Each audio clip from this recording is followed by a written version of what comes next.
So when I was 11, my mom passed away finally out of starvation. And I remember, I still remember what she said to me before she died. She said, if, and my mother became very ill. After that, it's basically a starvation. It's called godek in Korean. Oh, I'm not I sure see. That what's in English. tuberculosis, TB, right? Tuberculosis. Really? Yeah, I believe I so. mean, yeah. That's, Yeah, it's a disease like that doesn't really happen in America, or it doesn't really yeah. happen. It's like a very old disease. Like it's like an 1800s thing. Yeah, It's, yeah. My mom had that. Yeah, it became It is, because yeah. tuberculosis, and she came back home very sick. So she was hospitalized, and when I was 9, I had to nurse her. I had to walk back and forth 3 times a day, carrying meal from home to my mom's hospital, and it's really sad because in North Korea, like everything is free, right? The free medical and free education.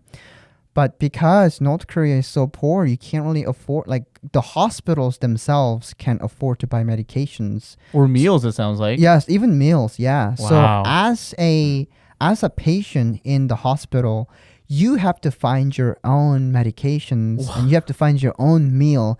And all the doctors are doing is basically injecting it for you. Wow. Right? That's it. Huh.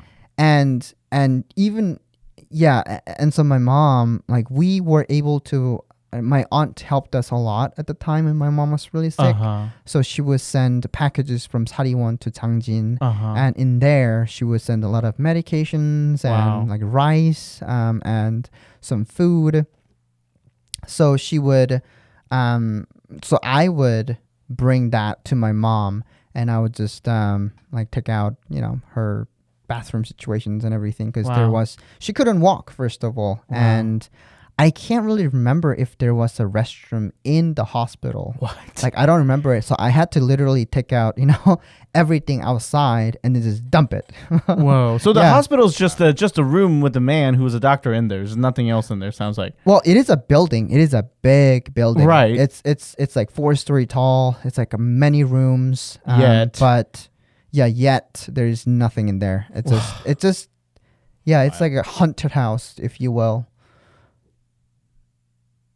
Yeah, I'm speechless. Yeah. That's a hospital situation. And eventually we couldn't afford to keep buying the medications and whatnot. So it was time to say, we can't do this anymore. Why don't you come back home and just, you can rest peacefully. Wow. So when I was 11, my mom passed away. Finally out of starvation. And I remember, I still remember what she said to me before she died. She said, if I were to eat a goat, I feel like I could just get up and dance. Wow. It's like, yeah. Even in her last moments, what she really desired was to just eat well. Yeah, eat well. And she's missing that all her life, sounds like. Yeah. And remember, she used to live her life like a princess. Right. She was in Pyongyang. Her childhood was just amazing. And my grandfather does this one mistake, and the regime just kicks them out. You're on your own. And basically, one day you had everything, and now you don't have everything. So you lost everything. And my grandmother was very devastated.